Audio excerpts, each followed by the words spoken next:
శ్రీమహాగణాధిపతయే నమః. ఓం గురుభ్యో నమః. ఓం శ్రీమాత్రే నమః.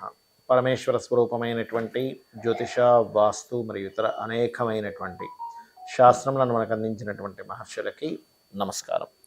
హయగ్రీవ హయగ్రీవ హయగ్రీవేతి యోగదే తస్స నిస్సరతే వాణి జనుకన్యా ప్రవాహవత్ అరుణాం కరుణాతరంగితాక్షీం ధృతపాశాంకుశపుష్పబాణచాపాం అనిమాదిభిరావృతాం మయూకైః అహమిత్యేవ విభావయే భవానీ. శ్రీమాత్రే నమః. ప్రేక్షకులకి ఆ లలితాంబిక అమ్మవారి యొక్క అనుగ్రహం పరిపూర్ణంగా కలగాలని మనస్ఫూర్తిగా కోరుకుంటూ మనం ఈరోజు చెప్పుకోబోయేటువంటి టాపిక్ శని శుక్రుల యొక్క కలయిక. డిసెంబర్ మాసంలో 29వ తేదీ నుంచి జనవరి 28వ తేదీ వరకు, అంటే నెల రోజుల పాటు వాళ్ళిద్దరూ కలిసి ఉంటారు. అది ఒక యోగము, గుర్తుపెట్టుకోండి.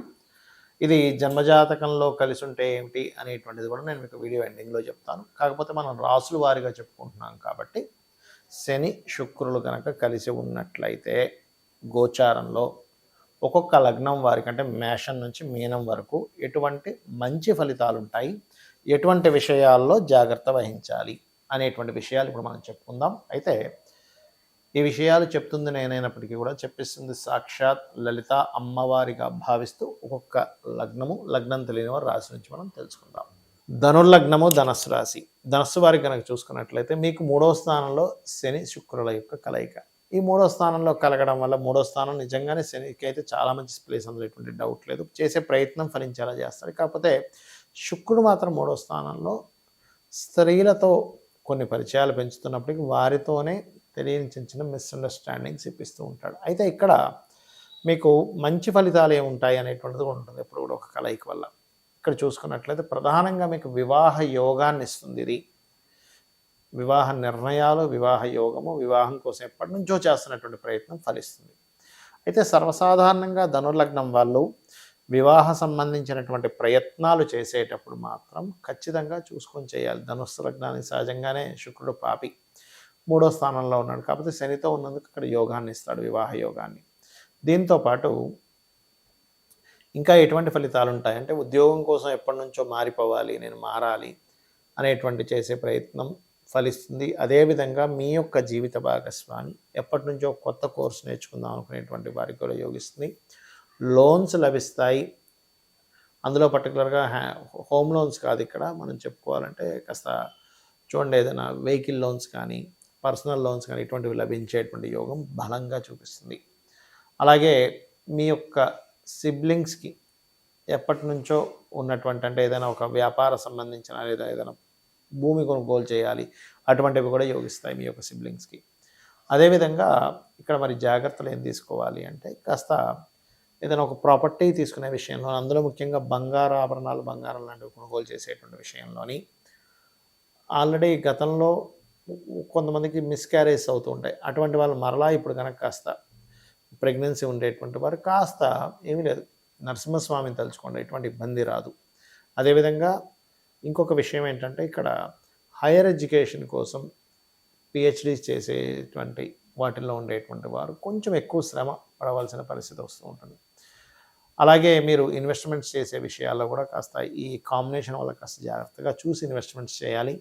ఇక మీరు చేయవలసినటువంటి దేవతా ఆరాధన లక్ష్మీ నరసింహస్వామి యొక్క ఆరాధన చేయండి. నవగ్రహాల్లో శని, రవి, చంద్ర, కుజ గ్రహాల దగ్గర దీపారాధన చేయండి. ముఖ్యంగా దత్తాత్రేయుడిని ఈ నెల రోజుల పాటు, అంటే డిసెంబర్ 29 నుంచి జనవరి 28 వరకు మాత్రం ఒక్క 10 నిమిషాలైనా జయ గురుదత్త, శ్రీ గురుదత్త అనుకోండి. లగ్న బలం అనేటువంటిది పెరుగుతుంది, అన్ని విధాలు బాగుంటుంది. శని శుక్రులు మనకి జన్మజాతకంలో కనుక ఉన్నట్లయితే గుర్తుపెట్టుకోండి, దీన్ని లక్ష్మీ యోగము అంటారు. అంటే కర్మకారకుడు ధనకారకుడితో, సహజ ధనకారకుడితో కలిసినాడు. సహజ కర్మకారకుడిని మనం సహజ ధన సప్తమకారకుడు, అంటే వివాహానికి కారకుడు అయినటువంటి శుక్రుడు సహజ కర్మ, సహజ లాభకారకుడు అయినటువంటి శనితో కలిసి ఉన్నప్పుడు ఏం జరుగుతుంది అంటే, ఎవరి జాతక చక్రంలో అయినా ఈ కాంబినేషన్ ఉన్నప్పుడు 90% ఆఫ్ పీపుల్కి, ఎందుకు 90 అంటున్నానంటే 10% ఆఫ్ పీపుల్కి ఏమవుతుందంటే అది ఒక్కొక్కసారి పాపకర్తరిలో ఉంటుంది. అంటే శని శుక్రులు కలిసి ఉన్నారండి, కానీ 2 అటు ఇటు ఇంకొక పాపగ్రహాలు ఉన్నాయి. అంటే అలాగా రవికేతువులు కానీ, లేకపోతే కుజుడు కేతువు కానీ, ఇలా కొన్ని పాపగ్రహాల మధ్యలో ఉన్నప్పుడు అది అంత ఫ్రూట్ఫుల్ ఇవ్వదు. 90% ఆఫ్ పీపుల్కి మాత్రమే అది ఈ పాపగ్రహాల పాపకత్తి లేని వాళ్ళకి ఇస్తూ ఉంటుంది. అయితే దీనివల్ల ఏమిటండి ఫలితము అంటే వీళ్ళు ఎప్పుడు నిరంతరము పనిలో ధనాన్ని పొందుతూ ఉంటారని అర్థం అనమాట. మరి ఏమంటే నాకు పాపకత్తెర లేదు, కానీ నాకు రావాల్సినంత నేను పొందలేకపోతున్నాను అని ఎవరైనా సరే సందేహం కలిగినట్లయితే ఇక్కడ మీరు ఒక విషయాన్ని చెక్ చేసుకోవాలి. ఏమిటది అంటే మీ సెకండ్ లార్డ్ అంటారు, అంటే ధనాన్ని ఇచ్చే కారకుడు ఎలా ఉన్నాడు, ఆయన ఏమైనా పాపకత్తెరలో ఉన్నాడా, దాన్ని చెక్ చేసుకోవాలి. మరి దీన్ని చెక్ చేసుకోవడం వల్ల ఏమిటి ఫలితము అంటే సెకండ్ లార్డ్ ఉదాహరణకి నీచబడి ఉన్నాడు, అంటే నీచ స్థానాలు ఉచ్చ స్థానాలు మనకు తెలుసు కాబట్టి నీచ స్థానంలో ఉన్నాడు. లేదా ఏదైనా ఇప్పుడు ఉదాహరణకి బుధుడే అయ్యాడు అనుకోండి, ఏ వృషభ లగ్నానికి రెండో అధిపతి బుధుడు, ఆయన వెళ్ళి మీనంలో ఉంటే నీచ భంగ రాజయోగం జరిగితే మళ్ళీ యోగమే అది. అలాగా ఎలా ఉన్నాడు అనేటువంటిది మొట్టమొదటిగా చూసుకోవాలి. రెండవది, మీరు ఉద్యోగం చేస్తున్నారా, వ్యాపారం చేస్తున్నారా, మీకు నడుస్తున్న మహాదశలు ఏమిటి. ఎప్పుడు కూడా ఒక కాంబినేషన్ ఫలించాలి అంటే మీరు చేస్తున్నటువంటి వృత్తి ఏమిటి, జాబ్ చేస్తుంటే ఓకే ఫైన్, అలా కాకుండా ఒక వ్యాపారం చేసేటప్పుడు మీకు ధనాన్ని ఇచ్చేటువంటి దాంట్లోనే మీరు వ్యాపారం చేస్తున్నారా లేదా ఈజ్ మోస్ట్ ఇంపార్టెంట్. చాలామంది ఇక్కడే రాంగ్ స్టెప్ వేస్తూ ఉంటారు. ఉదాహరణకి మీకు హోటల్ రిలేటెడ్ వాటిలో ధనయోగం ఉంది అంటే చంద్రుడు ఇస్తున్నాడు ధనయోగాన్ని, తెలియక ఏం చేస్తారు, హోటల్ పెట్టాల్సింది పోయి పెట్రోల్ బంక్స్ పెట్టుకోవడము, లేకపోతే ఇంకో సంథింగ్ స్కూల్ పెట్టుకోవడము, ఇట్లా చేస్తూ ఉంటారు. అందులో రాణించరు. కానీ మీ జన్మజాతకంలో కనుక హోటల్ ఉన్నప్పుడు హోటల్ అంటే చంద్రుడు ఇస్తున్నాడు, లేదా రవి ఇస్తున్నాడు ధనయోగాన్ని, అప్పుడు మెడికల్ రిలేటెడ్ అంటే హాస్పిటల్స్ పెట్టుకోవడము, లేకపోతే ఎనీథింగ్ మెడికల్ సర్వీసెస్.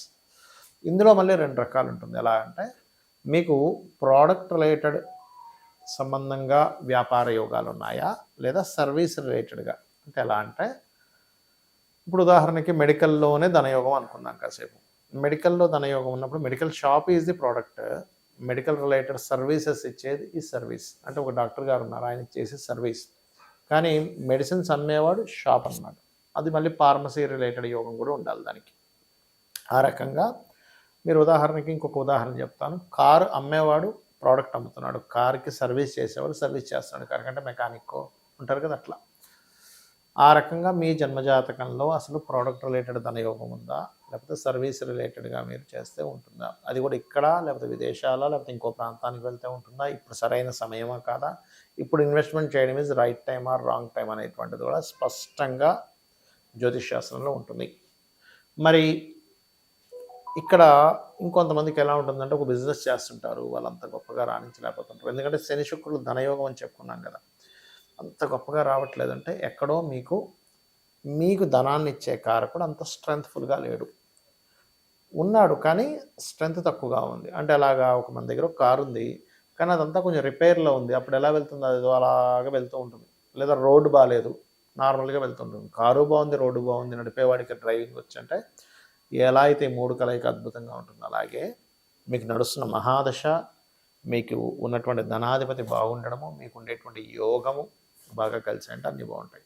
మరి ఇలాంటప్పుడు ఏం చేయాలి, ఫైనాన్షియల్ గ్రోత్ రావాలంటే ఏం చేయాలి అంటే సింపుల్గా ఏం లేదు, మీరు నవగ్రహాల్లో ఇది ఏ లగ్నమైనా ఏ రాశి వారైనా గుర్తుపెట్టుకోండి, నవగ్రహాల్లో ముఖ్యంగా శని భగవానుడు, బుధగ్రహము అంటే బుద్ధి, మీ ఆలోచన, మీ కర్మ రెండు సక్రమంగా సాగడానికి బుధ శని గ్రహాల దగ్గర దీపారాధన చేసి ఒక 9 ప్రదక్షిణాలు చేసుకొని అదే ఆలయంలో ఉన్నటువంటి స్వామివారికి అమ్మవారికి ఒక 3 ప్రదక్షిణాలు చేసుకొని మీ యొక్క సంకల్పం, మీరు దేని గురించి అయితే ట్రై చేస్తున్నారు అనే దాని గురించి అమ్మవారికి కూర్చొని చెప్పుకున్నట్లయితే మీకు మీరు ఇప్పటివరకు ఏదైతే స్ట్రక్ అయిపోయి నడుస్తుందో అది కాస్త ముందుకు కదులుతుంది. అలాగే ఓం సంపత్కరీ సమారూఢ సింధుర వ్రజ సేవితాయ నమః, ఇది ఫైనాన్షియల్ గ్రోత్. లేదండి నాకు బిజినెస్ గ్రోత్ రావాలి అని అనుకుంటే ఓం ఇంద్రగోప పరిక్షిప్త స్మరతూనా భజంగికాయై నమః అనేటువంటి నామస్మరణ చేసుకోవాలి. ఈ రకంగా మీరు కనుక చేసుకున్నట్లయితే ఖచ్చితంగా మీకు ఒక రూట్ అనేటువంటిది లభిస్తుంది. మీకు సంకల్పం, మీరు ఏదైతే బిజినెస్ ఉన్నదో దాని మీద కాన్సన్ట్రేషన్ పెరుగుతుంది. రోజుకి 40 నిమిషాలు చేయండి, అన్ని విధాలా బాగుంటుంది. శ్రీమాత్రే నమః.